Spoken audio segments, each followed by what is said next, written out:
Shall I start? Okay, great. Okay. I'll try to keep my answer short. No, please don't. Should No, I? please don't. I'm on, right? Yeah. Great. Hi, everyone, and thank you for joining us. I'm Raihan Salam, president of the Manhattan Institute. We're an organization that works to keep America and its great cities prosperous, safe, and free. I'd like to briefly recognize a couple of our trustees in the room. Ann Charters, our vice chair, and Ken Gilman. Thank you both for everything you do for the Manhattan Institute.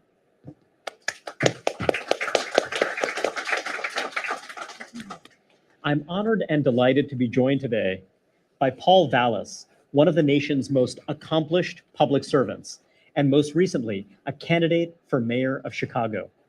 And though Vallas was narrowly defeated in April, he's made it exceedingly clear that he will remain engaged in the debate over the city's future. Just this week, he announced that he'll be taking on a new role as an advisor to the Illinois Policy Institute, and he's already come out swinging with a sharp op-ed in the Chicago Tribune and a series of interviews on the city's direction. Faced with formidable challenges that include rising crime, an underperforming public education system, and the outmigration of tens of thousands of taxpayers, Vallas ran an unusually serious and substantive campaign, drawing on his decades of experience in the public sector. He didn't just rail against the status quo. On issue after issue, he advanced realistic, serious, evidence-based policy solutions to get Chicago back on track. For starters, he emphasized the deterioration of public safety in the city, including a 40% increase in murders since before the pandemic, and the fact that only 1 in 6 murders in Chicago lead to an arrest.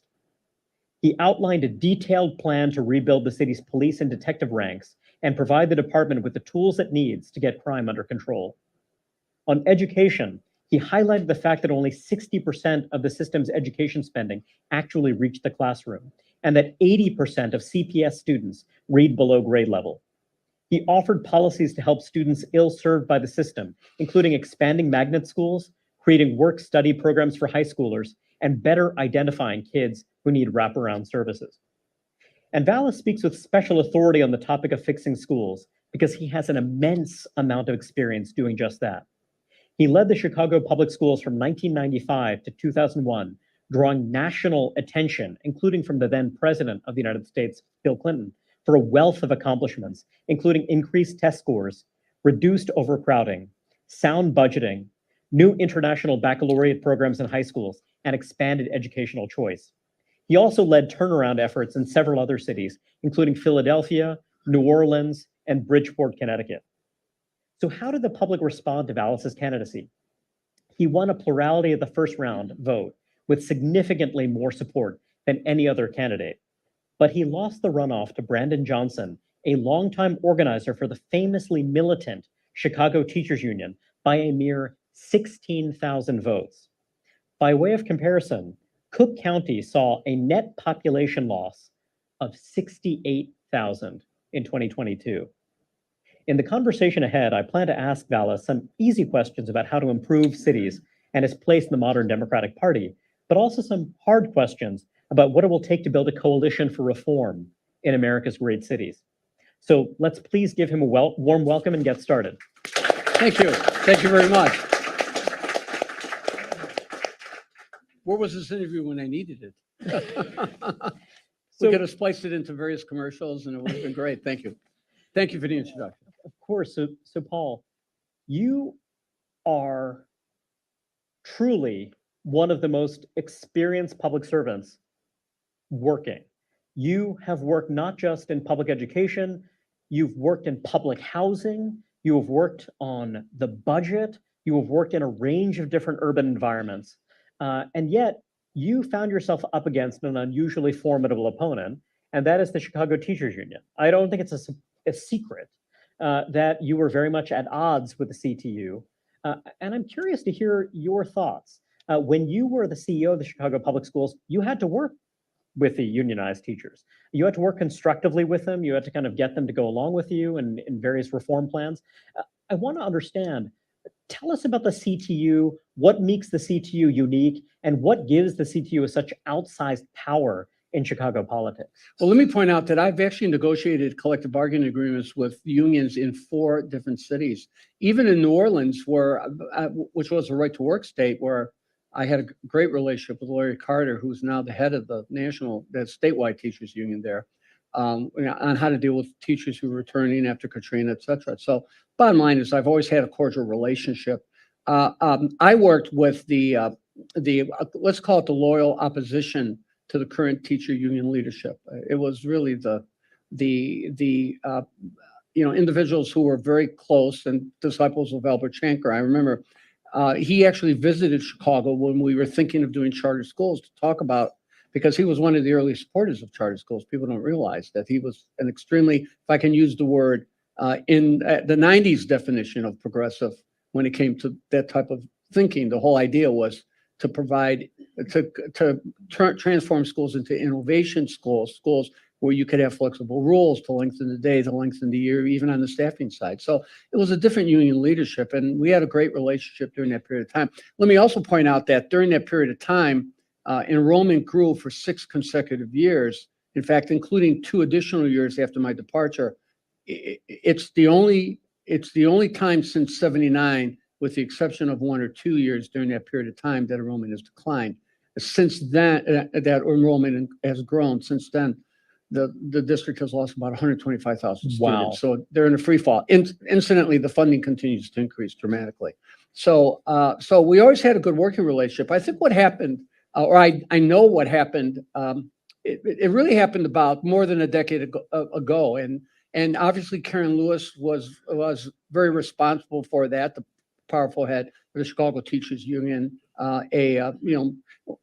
When they got elected, they took over of the Teachers Union. Of course, at the national level, well, here in New York, your own Weingarten, Randy Weingarten was involved. I think they realized that they were losing ground. You had Clinton embracing education as a positive national issue. He cited Chicago as a center of reform, for better or for worse. And then Bush came in with no child left behind. And of course, Obama came in. Arne Duncan, who was my deputy chief of staff at the time in Chicago, education secretary, raised to the top. And if you remember, as late as Obama's second term, they were demanding that states change their laws to make it easier to create charter schools, to make it easier to close failing schools, on condition for them being eligible for race to the top money. I remember being in Connecticut when they announced the state had signed on, made the reforms. Arne Duncan came out there to have a ceremony. So I think the unions realized that they were losing ground, and they decided that they needed allies. So they began to partner and fund and subsidize a lot of these grassroots organizations, particularly on the far left, that basically to build a coalition. And they decided that they were going to wrap themselves in the flag of the progressive movement. And you certainly saw that in Chicago. Illinois Policy did an analysis about 2 years ago when you had the riots in Chicago, when the anti-funding fervor was at its peak, and they pointed out all the groups who were in effect the most outspoken groups on defunding of the police, and what they were getting from the Chicago Teachers Union, how they were subsidized. So they've been building this grassroots coalition for really the better part of 10 years. And, my mother used to say that who you hang out with, you begin to become alike. This is fascinating. So in a way, you would think that when you're talking about Shanker, when you're talking about your traditional, teachers unions, they're very focused on the bread and butter issues, very focused on their members, disagree, agree with them. That's where they're focused. Whereas now they were talking about defunding the police. They're talking about just talking about big picture. Right, affordable housing. They were talking about a guaranteed income, and I'm not suggesting rent control. They're campaigning on right, and I'm not suggesting those things are not important, because they critically are important. But the amazing thing was, at the end of the day, they got little of any of that, but they still settled the contract, their first contract with Lori Lightfoot, or the contract that they negotiated with Lori Lightfoot. After basically getting the richest contract in history, they still struck for like 14 consecutive days, and ended up getting the contract that the arbitrator had basically had recommended on the table, because at the end of the day, it was about getting more pay. It was about, at the end of the day, it was not about increasing workload. At the end of the day, it was about getting more staff. At the end of the day, it was about getting more resources. At the end of the day, it was about less accountability. So they got everything that they wanted on the monetary side. They just, I think, flirted with some of these other issues as a way to try to build public support and try to build their coalition. The CTU has advanced the argument that Chicago's schools have been defunded, that Mayor Emanuel was shutting down schools, and that this has contributed to the deterioration of public safety. Right. This has caused crime, and that there's this generation of neoliberals who've sought disinvestment in the schools and what have you, and that's really what's to blame. What you're telling us is something a little bit different, that despite declining enrollment, you see a surge in spending, and you're not seeing a commensurate improvement in the actual results on the ground. How does that work? Because, it seems intuitively reasonable to a lot of people. Hey, look, we've got a population of students who have a lot of challenges. That's why we're hiring more paraprofessionals and aides and what have you. We need this staff here. And gosh, you have this learning loss from the pandemic. We need more money. You, having been a revenue director, what's your case that actually more money isn't actually the solution here? Well, let me point out, let me just speak to the money issue. They're now spending approximately $30,000 per child in the Chicago public schools. And if you look at the operating budget alone, you take out debt service. And that's a lot more than stuff. when you were in charge. Oh my God, that's about at twice as much as. So if you had that kind of Right. money Right. when you were, yeah. And look, on the average, people were paying about $3,500 per pupil in property taxes alone when I was superintendent. Now they're paying close to $12,000. So at the end of the day, are you getting a better product for it? Absolutely not. It was interesting, and it's telling that when they announced the new budget this year, they were bragging about the fact that half that money is going to go directly to the schools, which I think is absolutely absurd. I mean, the key to our transformation in New Orleans, incidentally, the New Orleans schools post-Katrina led the state in academic improvement for 7 consecutive years. It was the second poorest school district in the country in terms of overall performance. We were operating with maybe 35-40% of the budget that they operate in Chicago. So at the end of the day, since COVID alone, since 2019 alone, the per pupil funding level per student has grown by 40%. Yet it's grown by 40% and they've lost 11% of their enrollment. So clearly, it's a question of how that money is being allocated, how that money is being spent. And because you're certainly spending more and more and you're getting less and less in terms of results. Let me just give you some stunning statistics.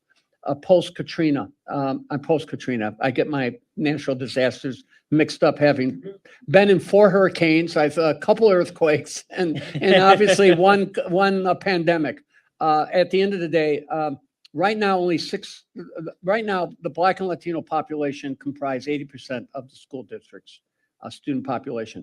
6% of Black students are at proficiency in math, and 11% are at proficiency in reading, and 11% of Latino students are proficient in math, and 17% are proficient in reading. That is system failure. Yet they graduated 84% of the student population. So social promotion is back in, abandoning standards, the assault on testing, high stakes testing, the assault on school accountability. And this is what we're getting. We're getting schools that are continuing to deteriorate. And when people look at why the middle class has left the city of Chicago, I spent considerable time during the campaign focusing on this issue of disinvestment on the southwest sides. In fact, I've spoken to that issue for many, many years. I spoke to that issue during the last mayoral race in great detail. But there are 2 primary reasons why Chicago today, of Chicago residents, only pre-COVID, we don't even know what the post-COVID numbers are. Only 15-16% of the city is considered to be middle income. It used to be 50% middle income when I graduated high school long ago. The reason for that, I believe, is primarily for 2 reasons. Number 1, crime, and number 2, the lack of quality schools. The biggest exodus the last 20 years has been the exodus of Black families. The overwhelming majority of those families have been middle income families with school-age youth. So people are fleeing because the schools do not offer quality educational choices, and they're fleeing because of the high crime. So the middle class is all but vanishing. And of course, when the middle class exits communities, that destabilizes the communities. So when people talk about the exiting of the communities being high crime and these communities where there has been disinvestment, they always ignore the fact that the middle class is fleeing perhaps because of reasons other than disinvestment, but rather because their schools are failing, because they don't have adequate quality choices, and because they're not making the type of investments needed to ensure the communities are safe and secure. You've got to get at the underlying causes of crime. There's absolutely no doubt about it. You've got to make the investments. You've got to restore the community-based social services. But if communities are not safe, and if communities do not provide quality schools, people who have means, one way or another, they're going to escape. They're going to try to find alternatives. And that's what you see in Chicago. This is what's so fascinating. So you're describing this cycle in which you're not taking care of the basics. You have rising crime. You drive out the middle class, you hollow out the tax base, you see declining enrollment in the schools, that goes on and on and on. Yet when you're looking at it from the perspective of the CTU, actually, hey, you're losing voters who might be hostile to your agenda, you're getting more spending per pupil, you keep pointing, hey, we've got a crisis here, we've got a crisis here, we need more money, and you actually wind up getting more money. So from the perspective of the CTU, at least in the short term, actually the crisis getting worse and worse and the hollowing out of the city and its middle class and the kind of loyal opposition you used to have, it seems like actually things getting worse means things getting better for them.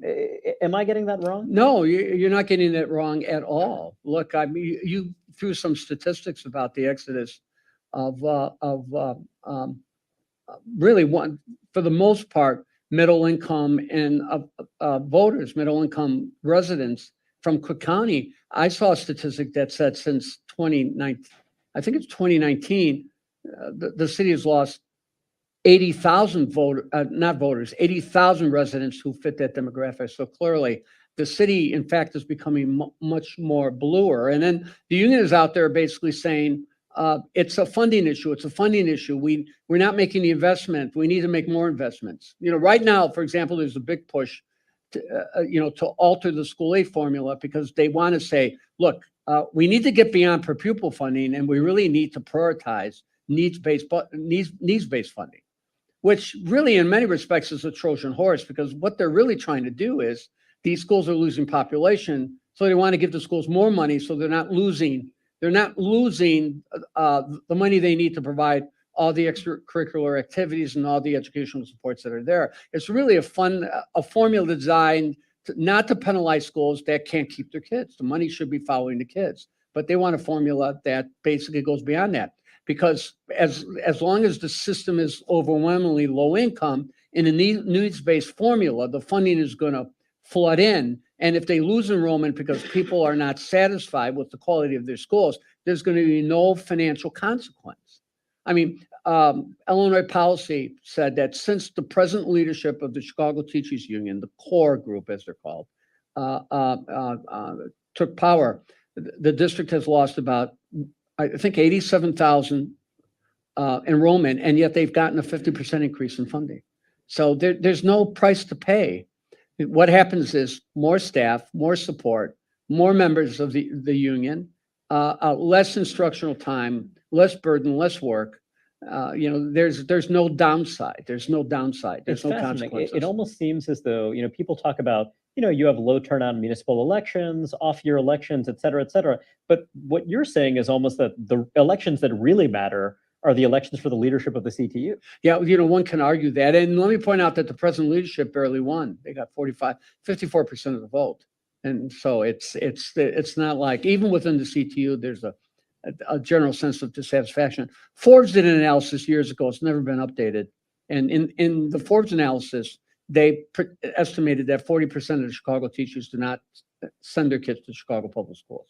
And you know what I mean? And I don't know if that number still holds today. But trust me when I say the majority of city residents who are required to live in the city, and think about this, it's only 50% middle class with this requirement that close to 100,000 people have to live in the city because the city requires whether you work for city agencies, the school district, the city, you got to live in the city. How many are actually sending their kids to public schools? How many of the leaders of the teacher unions send their kids to schools that are not magnet schools or select enrollment schools? So clearly there's a double standard. And what's happening is this is institutional racism. Maybe not by intent, but it's the outcome. When children are confined to their failing neighborhood schools, sometimes unsafe neighborhood schools, because of their zip code and because of their income, and because the community that's getting impacted the most. So when people claim that they're progressive, if you don't support providing poor children with quality educational choices, you're not progressive at all. And the union has really become kind of a Trojan horse within the progressive movement, because what they're doing, at least by my definition, is not progressive. Talk to us a bit about school choice. You're someone who is the leader of several districts, and yet you're also someone who championed throughout your career, and also particularly during this campaign, the idea that, look, we need to have charters. You seem to be open to tax credit scholarships, vouchers, other strategies as well. Is your thinking that, look, even if the CPS isn't serving students, let's keep our tax base? What is your thinking about this? Well, the enrollment grew from 95 to 2002 during my tenure with Gary Chico, was my superb board president. He had been the mayor's chief of staff during that period of time, because we expanded educational choices. First of all, we opened a number of magnet schools, particularly magnet high schools, but we put magnet programs in neighborhood schools, and they were open enrollment programs. So we opened 18 international baccalaureate schools, 12 World Academy programs, and put them in neighborhood schools. We opened the first of ultimately seven military and first responder academies, put them in neighborhood schools. So, and then of course we started doing charter schools. And we targeted certain communities where there was overcrowding to create charter schools. And then we also opened a huge network of alternative schools. It's the Youth Connections Charter School Network for those students who have been kicked out, violated zero tolerance policy, who are returning from incarceration, told to return to school. So the enrollment, we were creating more choices, and there was a dramatic reversal of this exodus that the previous 15 years had seen 110,000 students leave the system. Suddenly we grew by almost 40,000 students. So the whole idea, the whole concept there was to expand educational choice. So your point is that it's not zero sum, that if you have a healthy, thriving charter sector, it's not necessarily going to diminish the traditional district schools, that helps ensure that families are sticking around, that you kind of have a fighting chance. And it's the same thing with the parochial and private schools. We used to joke that the heyday of the public school system was when the private schools and the parochial schools were thriving. That's when enrollment of both systems were at its peak. So we forged a good relationship with the parochial and private schools too. So so I've always been a strong supporter. In New Orleans, when we rebuilt the district, and I was brought in by Democrats to rebuild the district. The late Governor Blanco, that superb, underrated governor of Louisiana, of course, Mary Landrieu, Moon Landrieu, the great desegregation mayor, and they said, we want to create a district of independent schools. We do not want to return to the old district, which was an absolute disaster of a district. And of course, Governor Blanco did not run for re-election, and Bobby Jindal became governor, and of course he wanted to do a charter program. So he wanted to basically he opposed the charter program, and I don't oppose. I support school choice. Period. I'm whether it's charter schools, parochial schools, scholarship programs. I believe all families, regardless of income or geographic location, should be afforded choices that would be available to more affluent families. Always believe that. Said that at an American Federation of Teachers convention when I was on a panel of 5 superintendents. Incidentally, I got a few cheers. It was a different union then. So anyway, now they would have had me. I would have ended up like William Wallace in Braveheart, So anyway, and screaming freedom at the end. So so at the end, but the point is, or what was the point I was making? So I've always been a strong advocate of expanding quality choices. But the interesting thing is, they set up the voucher program, and it had absolutely no impact on our enrollment, none at all. Our enrollment did not fundamentally change. And you know why? Because we were offering so many quality traditional public school choices. So sure, it provided some support for kids to go to parochial and private schools. So be it. They're You deserving rose of to the that support. challenge. Yeah, So it meant exactly. that there's an exit option if you want it, but you rose to the Exactly. challenge. Exactly. So I want to zero in on crime. We've touched on it briefly, but I want to offer a narrative that is pretty widespread in many American cities and certainly in Chicago. The narrative goes something like this. Look at what happened to Laquan McDonald, young African-American man, brutalized by the police. The argument goes that, you've seen these proactive policing strategies that represent the over-policing and brutalization of communities of color. What we need to do, and what your opponent, Brandon Johnson, the now mayor of Chicago, argued often, is that we need to shift resources from law enforcement and an excessively punitive, violent approach to law enforcement, and we need to move it into other domains, other harm reduction strategies, et cetera, et cetera. You came in there and you made a pretty clear, straightforward argument that, look, I'm for social services and all the rest, but we really need to invest in our police. We need to be proactive. We need to empower them. We need to ensure that prosecutors are prosecuting. We need to be sure that we are getting a grip on the violence problem. Right. But again, you're speaking to a lot of folks who have a lot of skepticism, who've had, negative run-ins with the police. Tell us about how you reconcile that and how you kind of crafted that strategy as the right answer. Yeah, well, first of all, the CTU does have a tendency to litigate the past and sometimes litigate based, like the closing of schools. They cited when we had another weekend of extreme violence and the administration was getting criticized. They basically said, if you're from out of town, you shouldn't criticize us. And if you weren't around speaking out against the closing of schools, then you have no justification to criticize us at all. Of course, when they closed the 50 schools, by the way, they were almost all empty. And the union barred charter schools from occupying those buildings.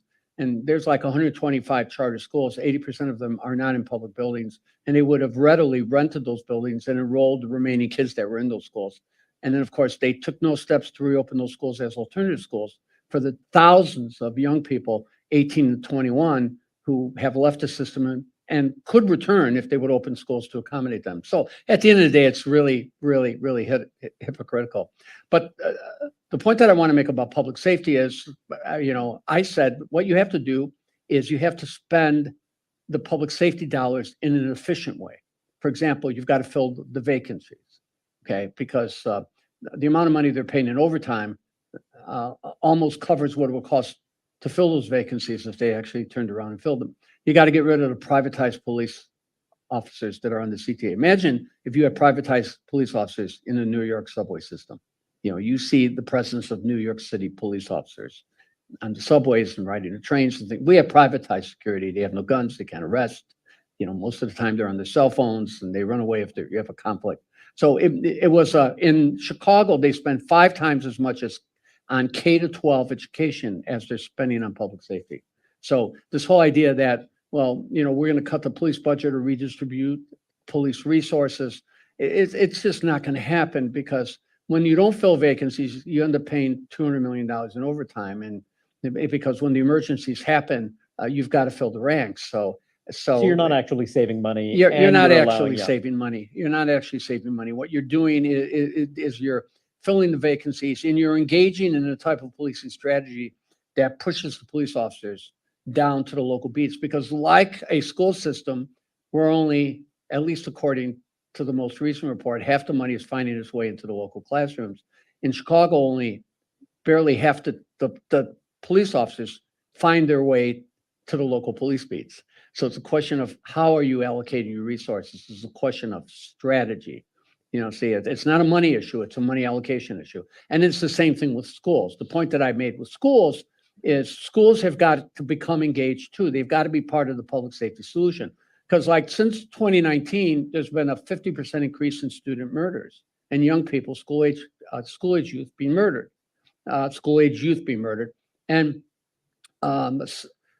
studies, University of Chicago Crime Lab said that 8% of the arrests for murder, 9% arrests for shootings, 32% arrests for assaults and burglaries, almost 50% arrests for carjackings are school-age youth, are crimes committed by school-age youth. So you've had this epidemic rise in crimes against school-age youth and committed by school-age youth. Why? Because the schools were shut down for 15 consecutive months, because the schools have done nothing to reclaim these kids, because the kids are on the street. So the point that I make is that schools have got to be part of the solution too. The campuses have got to be open through the dinner hour and weekends and over the summer. You need to bring work study into the curriculum, getting city agencies and city departments and companies that have contracts with the city, as well as the labor unions. You've got to get them to create work study opportunities for the kids.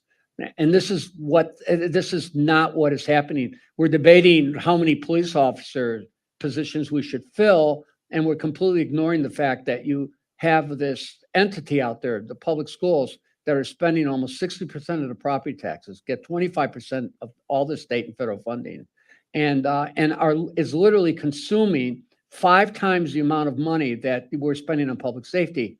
And, it's got a school day and school year that's based on the Farmer's Almanac. And it's really not, those buildings are closed in the evening, they're closed on the weekends, they're closed most of the summer, and they are simply this huge asset that is not being tapped into. So they need to get up their game, and they need to be part of the public safety We've solution. talked about the Chicago Teachers Union, but I'm curious about your thoughts on the police union. Now, you were endorsed by the police union. That was a source of some controversy. And I wonder what you think about that, because there is a view that if you want to allocate officers more effectively, if you want to address the overtime issue, if you want to, you're going to need to address work rules. You're going to have to do some things that might actually wind up being unpopular. What do you think about that? Well, first of all, let me point out that I actually helped the police negotiate. They hadn't had a contract in 4 years, and I helped them negotiate a contract because they've been losing about 1,000 officers a year. You've seen great exodus here too, and just imagine that would be the equivalent in New York losing 2,500 officers a year, and they hadn't had a contract in 4 years, and you were going to have a huge exodus. And that has an effect on the effectiveness of the force, does, because you're very losing much so. experienced officers. And what happens is they've had so much trouble recruiting new officers, where in the past, my son, who was a combat vet, when he came back from Afghanistan, there were so many applicants, he couldn't even test to get on the Chicago Police Department. So instead, he became a firefighter and graduated #1 from the fire academy to fight fires in Chicago, but he couldn't get on the police department. So that just tells you how just it's not an attractive job to have.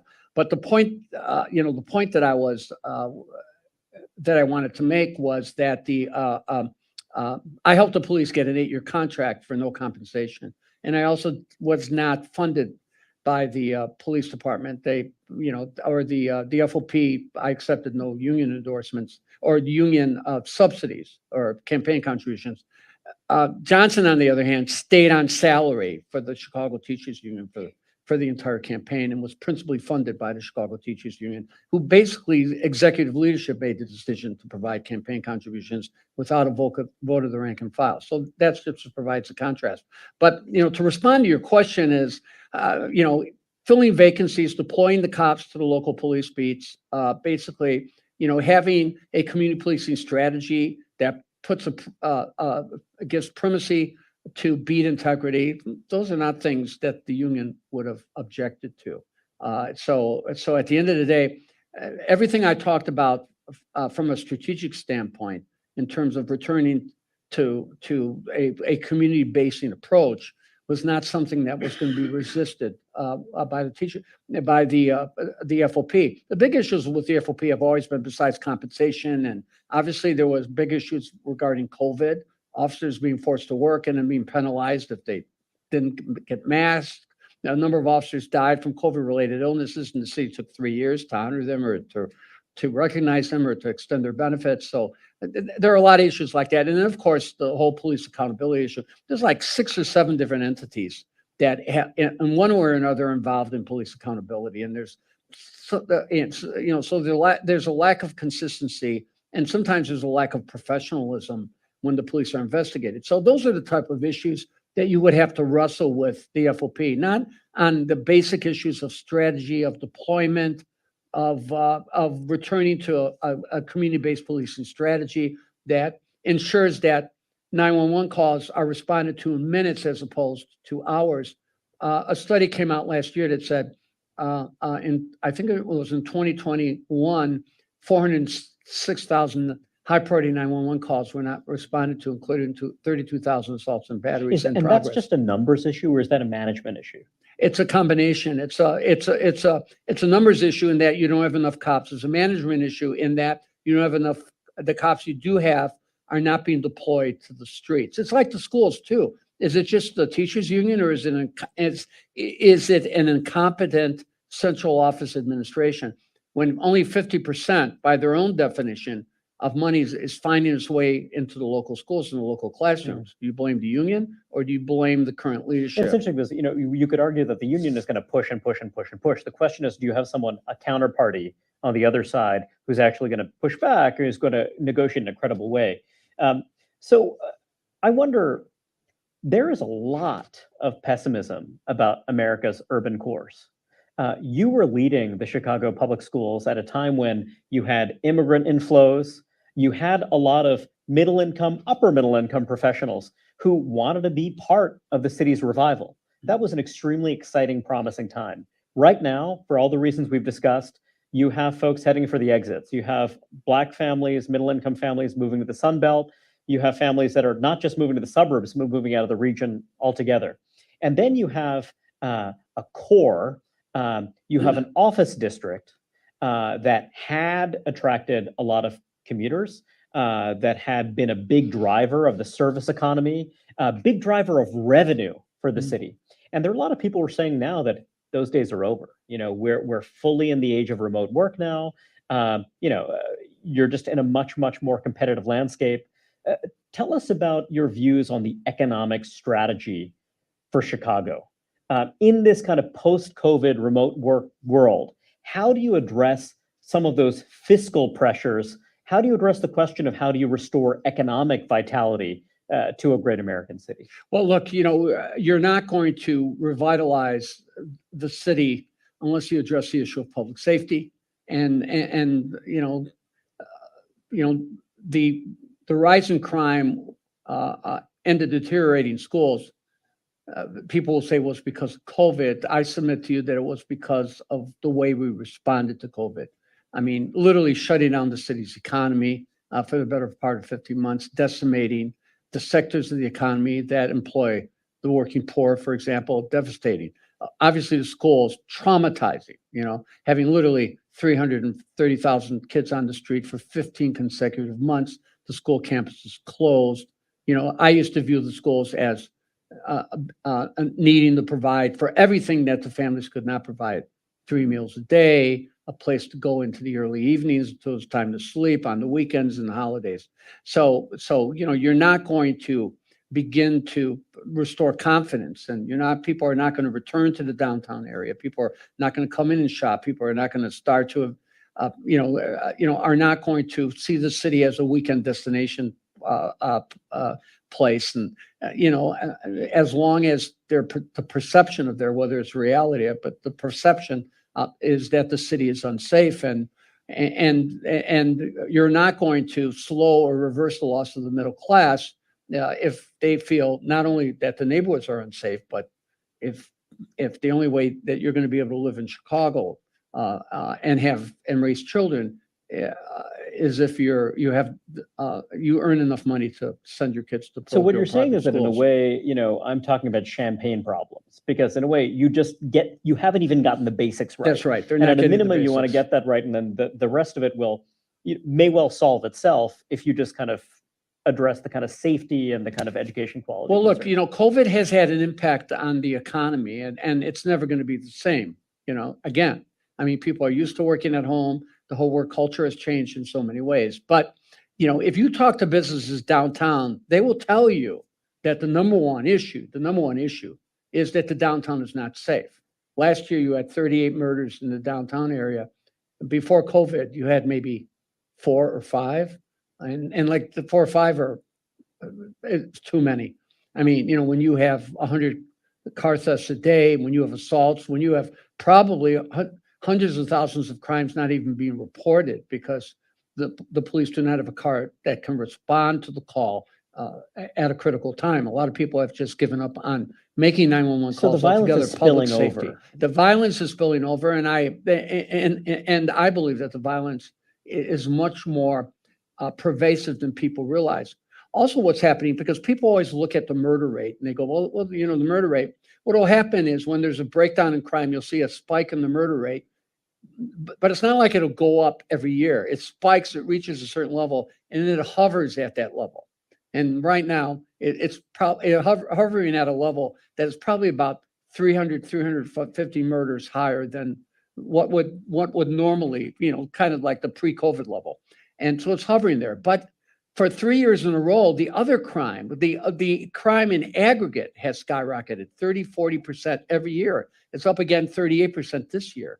And it's the thefts, it's the robberies, it's the vandalism, it's the destruction of private property. Just the demoralizing It's just stuff. a complete demoralizing for which there is not a response to. I talked to a mother of his, who told me the son the other day was downtown, and this guy came up to me. He said, "I want your sunglasses." And he said, "No, you can't have them." So the guy, he opened his jacket and he had a gun. So he gave him his sunglasses. Well, he didn't call the police. He didn't report. That's another statistic that wasn't supported. So there's just this general breakdown. And I think what it's doing is it's like a cancer. It's eating away at the system. So you've got to restore public safety, and the schools have got to be a part of it, because not only do you need to have the schools really becoming community schools that provide children with a safe and secure place to go, because in so many of our neighborhoods, so many of our communities, the community I grew up, there's nothing. Michigan Avenue and the south side of Chicago and Rollston, there's nothing. There's no restaurants, no shops, no hobby stores, no movie theaters, whatever. But you have this massive 40-acre school campus, Gwendolyn Brooks campus that I built, with a swimming pool and state-of-the-art athletic facilities and auditoriums, 2 auditoriums. And it's closed at 4:30 in the afternoon. It's closed on the weekends. It's closed during the summer. So the schools have got to get into the game, and the schools have got to go beyond just the population that they're currently serving. And there's got to be a strategy to recover those individuals 18 to 24 who have left, who have dropped out. There's like 60, 70,000 young people in that age category who are either not in school and they're unemployed. Well, what are they doing? Wow. How are they So surviving? basically, these guys are just not in the mainstream economy. They're completely on the fringes. That's right. And then in some communities, you now have this phenomena where, like in the Roseland community where I grew up, half the men are in some phase of the criminal justice system.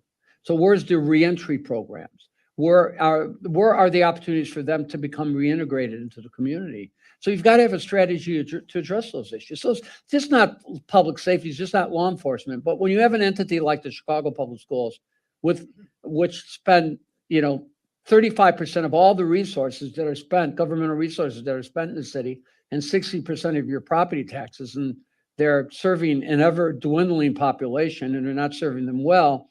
They have a role to play, and right now they're not playing the role that they should be playing, and they're allowed to basically operate out there,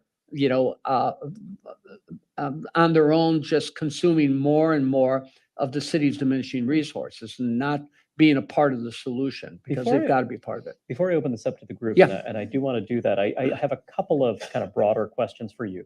You are now the mayor election in Chicago is a nonpartisan election, but it's fair to say that you are a proud Democrat. You've been a Democrat for some time. You were a Democratic gubernatorial candidate. You ran for lieutenant governor as well. You've been deeply involved in Democratic Party politics, both in Chicago and in Illinois, and actually nationally. You've been a pretty important voice in the party. I wonder about how you think of your place in the party. When you think about the Democratic Party today, the direction it's headed in, where do you see yourself fitting in? Where would you like the party to go? You talked about how progressivism meant something very different in the 1990s than it did today, and I was hoping you could elaborate on that a bit. Yeah, well, I think the current leadership of the Democratic Party, well, particularly the leadership of the Democratic Party in Chicago, has abandoned me. I haven't changed; they've changed, and I think they've simply moved very far to the left. And I think the teachers' unions are a big reason. I think they've been fueling a lot of the radical fringe within the Democratic Party, and I think it's been a strategic way to preserve what they have and to basically, advance their agenda. And sometimes, when you immerse yourself with groups, you become like those groups too. And I'm not suggesting that they don't believe in some of the non-educational social service things that they're advocating for. But at the end of the day, it is what it is. So I think the party has basically abandoned me. I've been pretty consistent in my approach to public safety. I've been consistent in my advocacy on social issues. I supported marriage equality 12 years before Barack Obama did. When I put domestic partners in all the city and school district contracts, and I actually supported when it was called gay marriage when I ran against Rob Blagojevich. I also challenged the Democratic machine, and like Chicago, lost by 1.5 percentage points. So at the end of the day, I've always been pretty consistent. If I would to characterize myself, I would probably characterize myself as a Clinton Democrat, a Clinton area Democrat in terms of the second term, not the first term, but so to speak. So that basically has kind of been my approach. So how do you think that wing of the Democratic Party, do you believe it can come back? Do you see, when you were running your campaign, when you're looking at, for example, folks like Eric Johnson, the mayor of Dallas, do you see a kind of emerging group of urban Democrats who share your frustration and kind of want to bring back that? Yeah, element? I really can't tell. I really can't offer an opinion on that because I'm really not sure. Of course, Chicago's election was a nonpartisan primary, and I felt in Chicago that a coalition could be built among, first of all, people who advocate for school choice, quality public schools, charter school advocates, parochial and private school advocates, people who believe that public safety is a human right, people who believe that budgets need to be community investment tools that create local ownership and wealth rather than dependency relationships and things like that. You know what I mean? So much of what we do is about making people wards of the state rather than giving people the financial resources and support they need to become truly independent. And that really allowed them to accumulate wealth because ownership and wealth is transferable from generation to generation, and you don't see policies that promote that. So I felt that there could be a coalition that could be formed. And Joe Trippi, as you know, who did Jerry Brown's campaigns, and many others, was my political. He was my political consultant. He did a superb job. We did voter tracking. We knew where we were. No surprises whatsoever. Ground game is what beat us, and voter turnout was beat us. But when people were saying, well, you lost because they said you were a progressive, and you lost because you lost the conservative vote, and other people were saying, well, you should have gone on the attack, you should have done this or that. There's two theories. Either was a Democrat, a moderate Democrat who was abandoned by the party, but I still got almost 49% of the vote, or I was some right-wing Republican, Trumper, that they tried to portray me as. They were running around putting Trump MAGA stickers on all my campaign signs. They actually paid somebody to go out and do that, who got 49% of the vote in the bluest city this side of San Francisco. So, you draw your own conclusions. I think what happened was, I think doing well as we did reflects the fact that there are some pragmatic thinking people that want political candidates who are solution oriented, and whether they come in the form of a lifelong Democrat like me, no apologies for that, or for that matter, a Republican or or whatever, an independent or a libertarian. They're just looking for solutions, and I think all things considered, and given the fact that really the teachers union and service employee unions have been building this political organization, which has substituted itself for the old Democratic Party machine. This is the new political machine. I think the fact that we did as well as we did, I think, reflects the fact that there's a real possibility that sanity will prevail, and that we'll get the type of accountability we need, so that if not the present leadership does what needs to be done to bring pragmatic solutions to these complicated problems, the city will have an opportunity to select new leadership. I must say the contrast between you and your opponent was quite stark, and just the depth of expertise the seriousness of purpose that you brought to that campaign was quite rare. I wonder if anyone in the audience has questions for Mr. Vallas. There's a gentleman right there. Thank you. Thank you very much for your talk. A lot of information that came in the last hour. You talked about the really sad situation where the poor Black people were kind of confined to the terrible schools and whatever. Yet, by all accounts, they were the people who voted you out of office. The people who had no reason whatsoever to vote for the other guy did. It has been posited that it was because it was just racial. And if that were in fact the case, how do you get those people who had the clearest reason to vote for you and didn't, how do you get them on the right side? Well, I think having a better ground game next time around, seriously. So, we actually we raised the bulk of our money the last 4 weeks of the campaign. So really we came out of the primary with about $500,000 in the bank.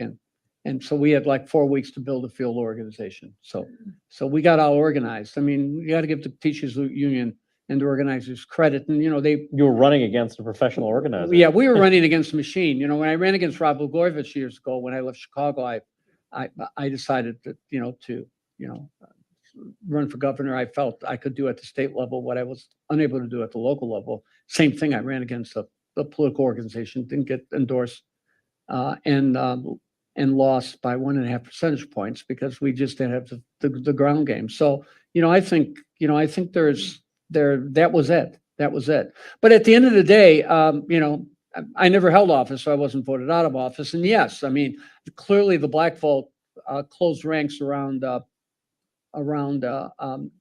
Brendan Johnson, but that makes no difference to me. I just need to do a better job. Not me, but somebody will need to do a better job communicating to the community, because that's always been the community that has comprised most of the children that I've served, whether it was in Chicago, Philadelphia, and obviously the extensive time that I spent doing my relief work in Haiti. So at the end of the day, it's, I'll cherish the 24% of the Black vote that I got. And I'll tell you, campaigning in the Black community, I never had a bad day. I never had a day where I felt I was being disrespected. And given the number of people who came up to me, and I still get this from having run for governor a number of years ago, and I'm still trying to figure out how I lost, since I haven't met anybody who's claimed that they voted against me. Any other questions? I see someone back there. Yes, thank you for coming. My pleasure. You mentioned the high rate of crime, which we hear about as well in Chicago. How are these criminals being punished? Are they being punished? What is your DA doing? Does the mayor support the lack of punishment? Well, we have the perfect storm, as I like to say. The perfect storm says perfect storms have to be like 3, right? The first storm is basically the destroying of proactive policing, not filling police vacancies, and really holding the police back, and the police feeling that they're under siege. And let me tell you, it's just not in Chicago, it's everywhere. My son was a police officer who became a firefighter. He ended up being a suburban police officer because he couldn't get up in line to take the exam, because being a police officer, he had been in combat, and he really felt that he needed to get in to do something different because of the lack of respect. But my other boy in San Antonio, I mean, they've had 8 police officers commit suicide this year, more than Chicago, and including 2 that he knew who had young children at home. So you have 2 sons, both of whom are yeah, and my wife service. was a police officer too. So it's clearly had its impact, but clearly the degrading of the police department has been part of that storm. The second part has been, as I pointed out, the shutting down of schools. You can't put 330,000 kids on the street, including about 120 high school students on the street for 15 consecutive months, and not expect what you're seeing.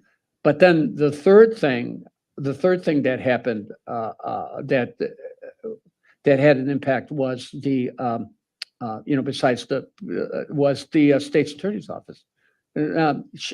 Kim Foxx um, um, release 3 times the number, or either failed to charge or release 3 times the number of individuals who had been arrested for felonies as her predecessor.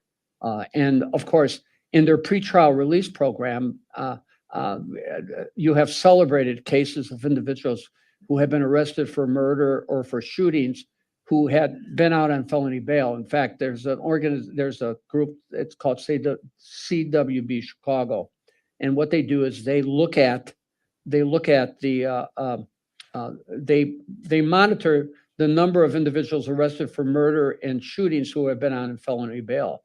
And basically based on those calculations, about 20 to 25% of those individuals arrested for murder or shootings were actually out on bail under the pretrial release program. So the bottom line is releasing dangerous criminals to the street, and of course, not prosecuting lesser criminals, because the really interesting thing with that statistic is the individuals who were arrested for murder or shootings who are out on felony bail were not on felony bail for murder or shooting somebody. They're on felony bail for lesser crimes. So fair jumping. Assault and burglaries, a lot of weapons violations, constantly people getting shot, people getting arrested for murder who had been charged for felonies because of weapons violations. So it's almost like they're graduating to these more serious crimes.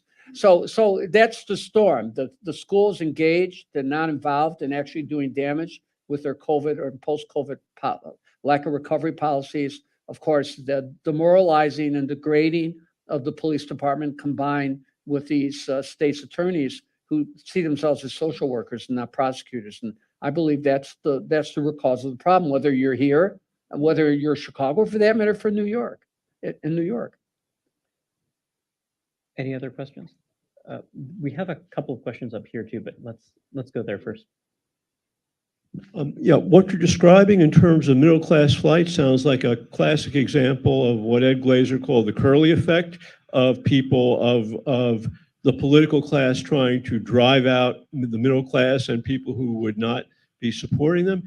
And once that happens, how long does it take to come back? Because if we look at places where that's happened, I think whether Boston or Detroit, or even DC, it seems like there's a 50-year cycle before you get people back. So what do you think about what would take to short circuit that and bring them back? Well, I was planning on bringing him back. No, but you're right. You're right. A lot of people said, well, he's not going to be able to do a good job and there's going to be a disaster. And look, we're all hoping for success. And I'm going to do what I did with Lori Lightfoot. And when she won the primary 4 years ago, I endorsed her and, tried to be publicly supportive. And, she didn't take criticism very well. But at the end of the day, you're certainly hoping that there'll be success. But I think what a lot of his supporters will do will be to dig in even more. I mean, that's why the explanation, we had a violent week. Well, historical disinvestment, and the kids came to downtown it came downtown to, disrupt downtown and to basically, commit vandalism and things like that. Yes, that's terrible, but what do you expect after decades of underinvestment? Or, there's a violent shooting the first week in November, January, most violent, June, the first week in June, most violent June, and I don't know, they said 10 years. Well, where were you when they were shutting down schools? So it's this litigating the past as a way to avoid addressing the future. So I think what will happen is as conditions worsen, they're political, and they will respond very aggressively in a political way by attacking their opponents, by talking about the inherited problems, by talking about disinvestment and structural racism and all those type of things. And I think that'll be their safe space. That'll be where they go back time and again. I hope that's not the case, but we'll have to see. But so far, the rhetoric that's coming out of the fifth floor does not give one cause to be optimistic. Just victimhood politics. Yes. Yeah. There was we have a.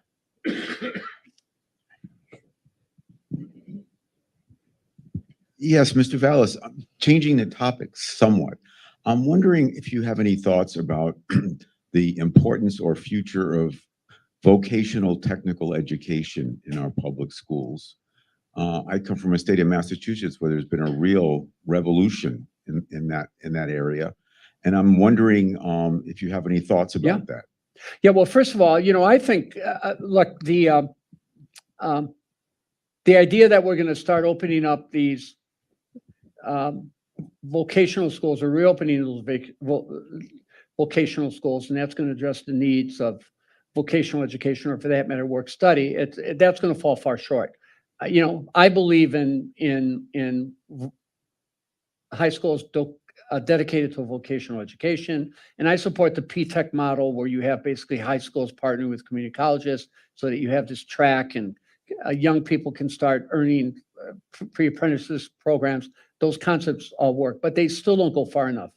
I support a concept, and I've done a series of op-ed pieces on this. I think one in the Wall Street Journal, the Tribune, sometimes, about the Crane's business, about universal work study. It's based on the Crystal Ray model, if you Google the Crystal Ray schools. And when I was running, I talked about, and I've talked about this for the better part of 4 or 5 years, I talked about creating work study. What would that look like? You would have every single city department and agency, businesses that contracted out with the city, the labor unions that negotiate and have contracts with the city, companies and developers that are subsidized by the city. You would ask them and direct them all to create work study jobs for students. They would determine the standards. They would determine the training. The idea here is to introduce them to the work world, to get them to put money in their pocket, and to, in many cases, get them into pre-apprentice or kind of the pre-apprentice programs. In fact, I was endorsed by 22 labor unions, by the way, most of the labor unions except the teachers union and SEIU. Even asked me, I think it was neutral. So I received, and they all agreed to embrace the concept. And the way it would work so that you would sustain it is you would give them the autonomy to create the programs, to select the teachers and the mentors, to basically instruct the young people, almost like a return to the guilds. And then you would pay for it.